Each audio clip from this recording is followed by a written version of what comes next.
Italian Prime Minister Giorgia Meloni is set to visit China from July 27th to the 31st at the invitation of Chinese Premier Li Qiang. During her trip, Prime Minister Meloni will meet with President Xi Jinping to discuss bilateral relations and other mutual interests. This visit is notable for two main reasons. First, it marks the 20th anniversary of the China-Italy Comprehensive Strategic Partnership. Secondly, and perhaps more intriguingly, it's Meloni's first visit to China since she took office, especially significant given Italy's withdrawal from China's Belt and Road Initiative last year. The BRI is a massive project aimed at developing new trade routes to connect China with the rest of the world. Through this initiative, Chinese banks and companies have financed and built a range of infrastructure, from power plants and railways to ports, telecommunications networks, fiber optic cables, and smart cities worldwide. In this video, we'll dive into Italy's decision to leave the BRI and explore the crucial question: should Italy rejoin the initiative?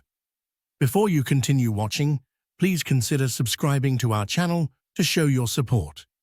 Why did Italy join the BRI? In 2019, during President Xi Jinping's visit to Rome, Italy made headlines by becoming the first G7 country to join China's Belt and Road Initiative, the world's largest infrastructure project. This move surprised both the United States and Europe. Having faced 3 recessions in a decade, Italy was eager to attract investment and boost its exports to China's massive market. At the time, many Italians felt let down by Europe, and the country's populist government was skeptical of the European Union. They were more than willing to turn to China to meet their investment needs. Italy saw a chance to use its political clout to join the BRI, hoping to gain Chinese attention and investments ahead of others. So why did Italy leave the BRI? It soon became clear that the BRI didn't meet Italy's hopes and expectations.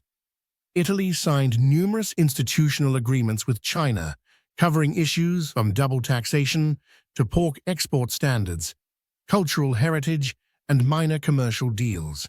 However, these agreements didn't fundamentally change the economic relationship between Italy and China. Since joining the BRI, Italy's exports to China grew modestly from 14.5 billion euros to 18.5 billion euros, while Chinese exports to Italy surged from 33.5 billion euros to 50.9 billion euros. Chinese investment in other European countries outside the BRI far outpaced its investments in Italy.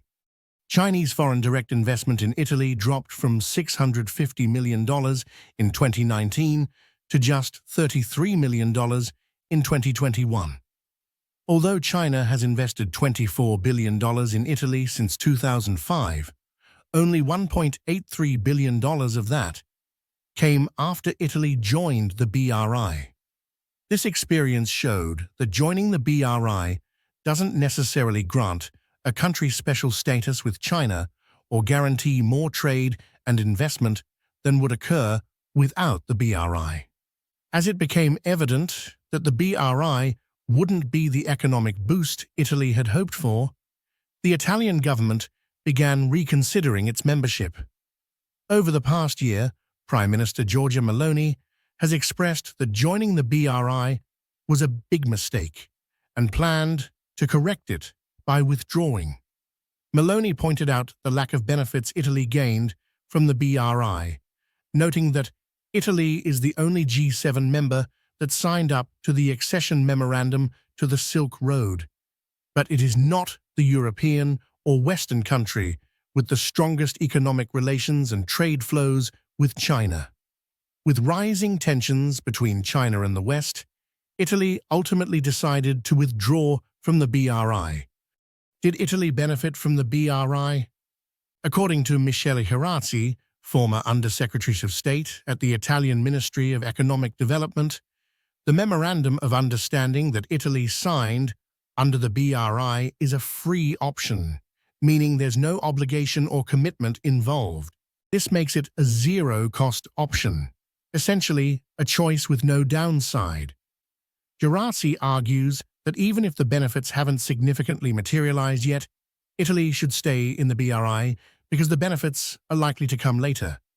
Gerasi also points out that it's unwise to assess the results of the agreement over the past few years due to the pandemic and the Russia-Ukraine conflict, which caused disruptions across Europe.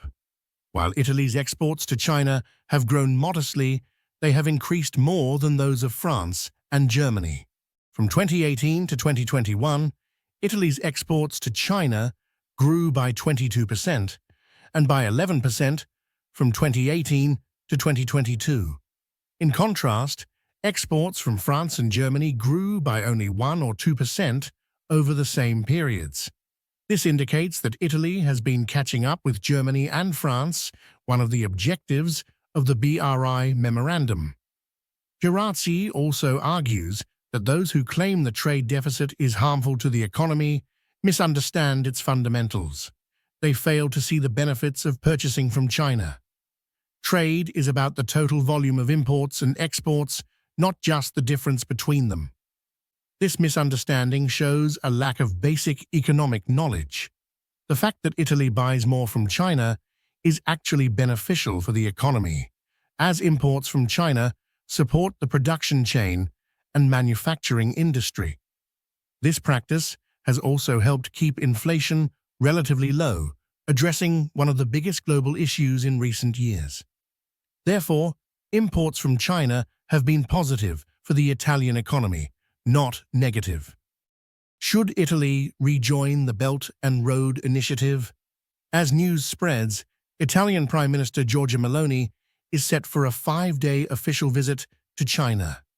The Chinese Foreign Ministry stated that this trip aims to deepen practical cooperation and foster people-to-people exchanges between the two countries. Both nations are keen on expanding cooperation in strategic sectors like technology, infrastructure, and green energy, which are crucial for future economic growth. By engaging directly with China, Italy can address bilateral issues independently while still adhering to EU trade strategies and regulations. So will Italy rejoin the BRI after withdrawing its membership? It's still uncertain at this point, but we'll find out soon. What is certain is that the meeting between Italy's and China's leaders aims to rebuild strong bilateral economic and trade relations. With this visit, Italy could set an example for Europe, demonstrating that the benefits of enhancing friendship and promoting cooperation with China far outweigh the disadvantages of decoupling from it. What do you think? Should Italy rejoin the BRI? Share your thoughts and leave your comments below. If you enjoyed this video, hit the like button and subscribe to our channel to show your support.